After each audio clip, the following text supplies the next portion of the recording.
Voilà, les amis, la santé mentale, c'est quelque chose de réel à ne pas négliger. Eh oui, et il y a plusieurs sortes de maladies mentales. Et même pas mal de personnes qui se retrouvent dans cette situation-là.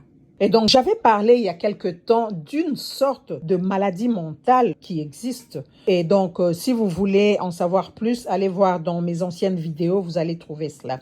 Voilà, la Miss Côte d'Ivoire, Mylène, elle a vécu cela de par sa maman. Elle était dedans, dans ce milieu-là. Elle connaît ça.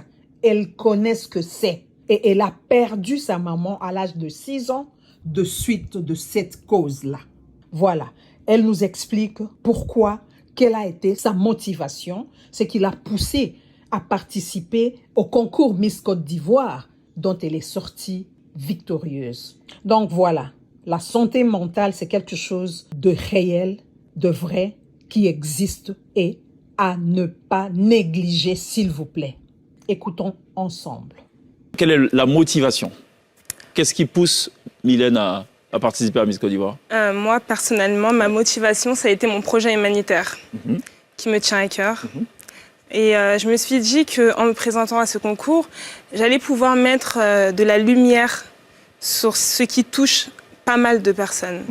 Et du coup, j'ai perdu ma maman à l'âge de 6 ans de cette cause-là. Yako. Qui est du coup la santé mentale. Et je me suis dit, avant de me présenter au concours, qu'est-ce que tu vas apporter de nouveau ou qu'est-ce que tu vas apporter pour pouvoir aider la population, par exemple. Et c'est comme ça que c'est vraiment la motivation à ma participation à Miss Côte d'Ivoire. C'est bien de parler de motivation parce que pour ce que je sais, ce n'est pas la première tentative. Oui. Je sais qu'il y avait une première participation en 2018. C'est ça. Qui s'est soldée par j'ai été première dauphine Miss Côte d'Ivoire France. D'accord. Voilà. Alors, justement, cette motivation, on se dit, OK, je ne dirais pas trébucher, on peut le dire. Oui. OK. On se relève tout de même, cette motivation. Où est-ce qu'on puise, en fait, cette source de motivation supplémentaire?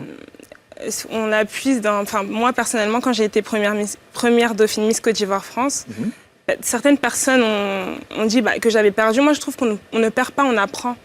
Parce qu'aujourd'hui, hier, j'ai été première dauphine Miss Côte d'Ivoire France. Aujourd'hui, je suis Miss Côte d'Ivoire. Et c'est vraiment, comment dire, j'aurais pu, en fait, rester au sol. Exactement. C'est le but de la résilience, finalement. Exactement. Comment est-ce qu'un concours Miss permet de lutter contre une maladie mentale? Concrètement, comment est-ce que le concours Miss va aider à lutter contre la maladie mentale, les maladies mentales? Déjà de se dire qu'une Miss Côte d'Ivoire, comment dire, a vécu un peu dans ce milieu-là, du coup, à cause de ma maman.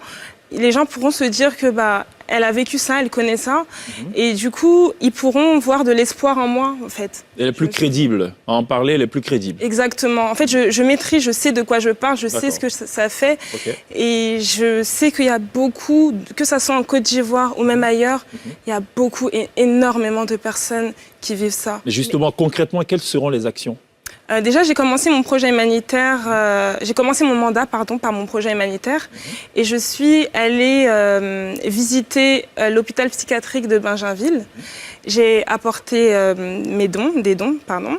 Et j'ai en même temps, j'aurais pu partir donner ces dons toute seule, mais j'ai décidé de prendre mon staff avec moi, quelques membres de mon fan club et des membres de ma famille, pour pouvoir apporter de la gaieté, de la joie de vivre, parce que c'est pas vraiment un endroit qui est, on va dire, heureux. Où il fait bon vivre. Exactement, c'est ça.